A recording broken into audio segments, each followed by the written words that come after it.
It is such a great sight to see Akko finally succeed in something.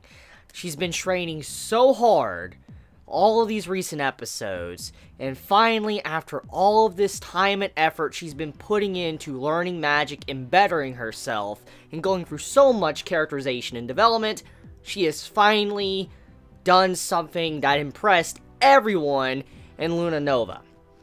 Very happy to see this episode, because it's a very perfect wrapping on everything that Akko's been through for these past couple episodes. And just, once again, well done, Studio Trigger, for all of this build-up with Akko's character.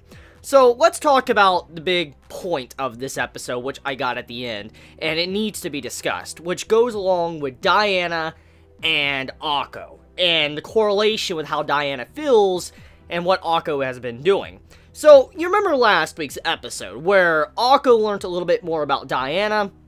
She found out, like, how much effort and time she puts in everything. She is not someone that sits around and does nothing. Even though she's very gifted, she does put a lot of time and effort into what she does. She's not lazy. We've already known this, but we got even more details on that because of last week's episode. However, there was something that really was apparent in this episode that was focused on, and it has happened once before in previous episodes of Little Witch Academia, but however, Diana is starting to really realize this with this episode, so let's dive headfirst right into that. So Diana, she does a beautiful performance. She does summoning magic, it's water, you see like the horse come down, it's beautiful. It absolutely looks beautiful. If that was real life and you were there and you saw something like that, you'd be stunned, you'd be awestruck, and you'd be like, damn, that's amazing, like she should definitely win. But then you see Akko's performance, and you're like, holy shit, Akko should win. Like, what she did. Like, she went all out, the way she went about it, and did something completely different from any of the other previous performances when it came to the sacrifices. She just wins. She takes the cake. However, thanks to what Akko did, she broke the rules. So, she's automatically disqualified. She cannot get the Moonlight Witch title. However, Diana, she can get it, because she followed the rules, which comes to the main point of what is going on here.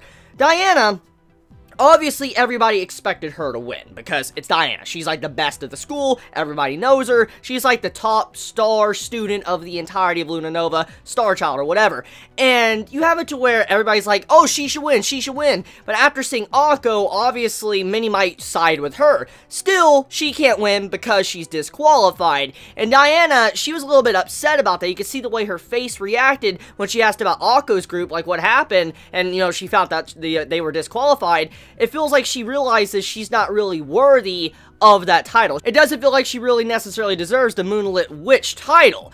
And you can see that look of sadness on her face, which has happened in the past when Akko did something, but Diana took all the credit as well. It was in the earlier, like, first 4 episodes of the series. And so, personally, I feel like this is a reoccurring theme going on. It's definitely something going on with Diana's character where she's constantly taking the credit, or she's always winning, even though Akko is putting in all this effort. Now, once again, I do want to state that Diana, even though I still feel like Akko should have won, or she should win, Diana still does put in a lot of effort. I'm not gonna, you know, put her down for that. She does so much work on it, on her magic and everything. Now, I cannot, you know, degrade her work. However, we gotta look at the way this was, the presentation of it, okay?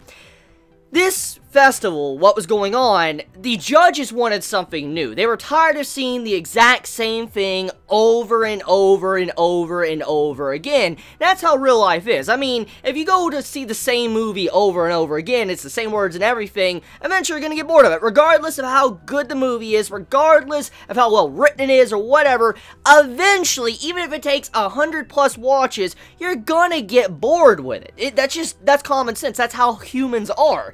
And because of this, the judges wanted something new. They wanted something refreshing, something that just had all that pizzazz. And Diana, yes, her performance was all that pizzazz, but it still stuck to the rules. It stuck to everything that was the norm for the festival. While Akko, she broke that mold. She busted out of what was the main rules of the festival, which got her disqualified, but she did something completely unique and new that no one has seen before, which makes her stand out amongst the crowd. However, once again, she's disqualified. And remember, the judges came here for something new, but because of the rules, Akko cannot do anything to get that title. Even though she went all in, she could not get the title because she broke the rules and tried to be different, which contradicts what the judges want in the first place. As you remember, they want something new, but how are you going to get something new if you have to constantly follow the rules? To have something new, you're sometimes going to have to bend things. You're going to have to break things compared to what you normally see.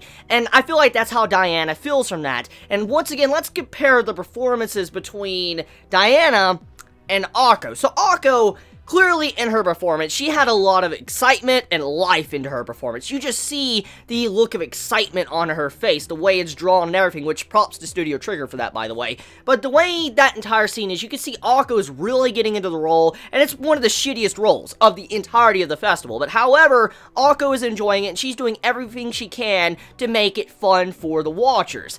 And you have it to where you compare Diana's, it looks stunning and beautiful, but it wasn't something that you could see where Diana was personally having fun. And that's what I want to get at, the comparison of these performances. Akko clearly enjoying herself, while Diana, she might have been enjoying it, but the way she expressed herself, it felt like she was too serious, which sticking too close to the rules of the festival. And so she wasn't actually doing anything relatively new or impressive. And I like that. I really like the contrast between Diana and Akko with this episode and showing the differences of the characters. Even though they put a lot of work into their stuff, the differences of how they are. And I feel like Diana's realizing that because of, who she is, her role in the, the magic world, she has to be serious. She has to constantly have this stern look and be like the person that's a role model of all witches, which is understandable. That's going to change you to where you can't be like someone like Akko. Akko is happy-go-lucky because of who she is and her status as a person, while Diana, she did not have that choice. She might have been like Akko in the past, but she no longer can be like that because of her life and the way she lives. And I feel like she realizes that after the performance. So, with all that being said, though, I do have to say this episode was pretty damn good. I loved the episode of what it presented. I loved the way the art animation was done, the voice acting, which, heads up, on the voice acting, I love that scene with Akko transforming and the way her voice actor changed her voice, the way it went deeper, or, it was muffled or whatever. I love the way the voice sound at that scene. And I just love also how the flying elephant, it reminded me of Dumbo. If you've ever seen Dumbo, you know what I'm talking about. I'm like, that's straight up Dumbo. So there was some good scenes here and there throughout the episode, and also, Akko helping out and saving the spirit from eternal misery. So overall, just an enjoyable episode. So let me know your thoughts in the comments below, and I love you all so much. Please be safe. Chibi out.